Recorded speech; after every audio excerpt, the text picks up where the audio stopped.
Hello everyone! Parts 1 and 2 of our Westward expansion unit focused on American settlers, why they were moving west, and the technological advancements that made it all possible. However, it's important to remember that in every part of our history, there are multiple perspectives. Oftentimes, when one group gets what it wants, other groups don't.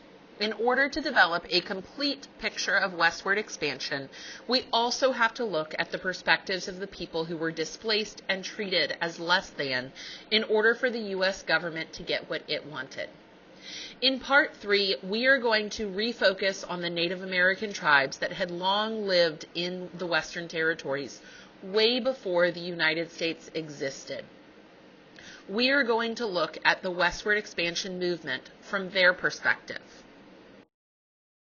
For today's lesson, our essential question is, how were Native American populations impacted by the United States expansion westward? First, Native American tribes like the Lakota, Sioux, and the Cheyenne had been living in the Western territories for thousands of years before the United States existed as a country. They didn't believe in land ownership, so their people used the land freely as needed. In the early 1800s, settlers began to move into the area, and they had a very different opinion.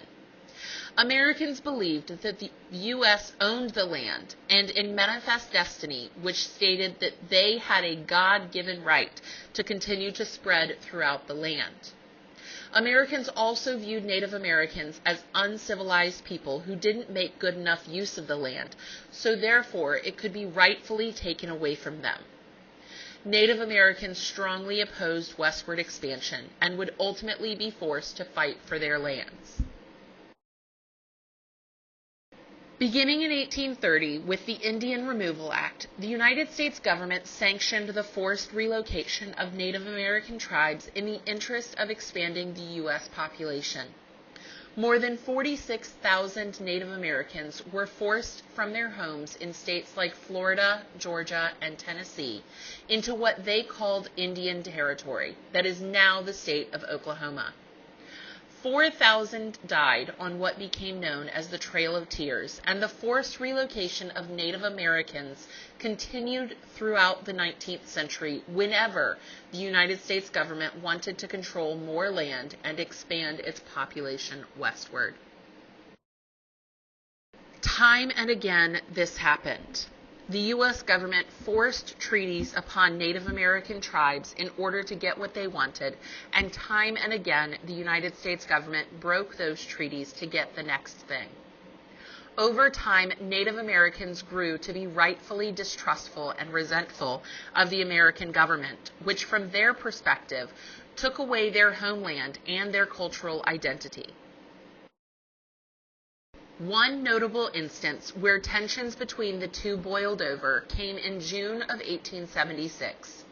The U.S. government wanted land in the Montana Territory and required Native American tribes in the area to relocate. However, Sitting Bull and Crazy Horse, leaders of the Sioux, led resistance against the United States government's efforts to confine their people to reservations. The U.S. Army, including General Custer, was dispatched to confront these natives. They were unaware, though, of the size of the resistance and were quickly overwhelmed by native forces. This battle became known as Custer's Last Stand and falsely confirmed what white people believed about Native Americans, that they were wild and bloodthirsty. As a result, the U.S. government increased its efforts to subdue the tribes, and within 5 years, almost all Sioux and Cheyenne were confined to reservations. Through battles like Custer's Last Stand at Little Bighorn and continuous forced relocation, the Native American population was greatly reduced in the 19th century. As you can see in these maps, in the 150 years since the arrival of the English at Jamestown, Native American tribes were forced inland and then quickly onto small reservations spread across the Great Plains and the West.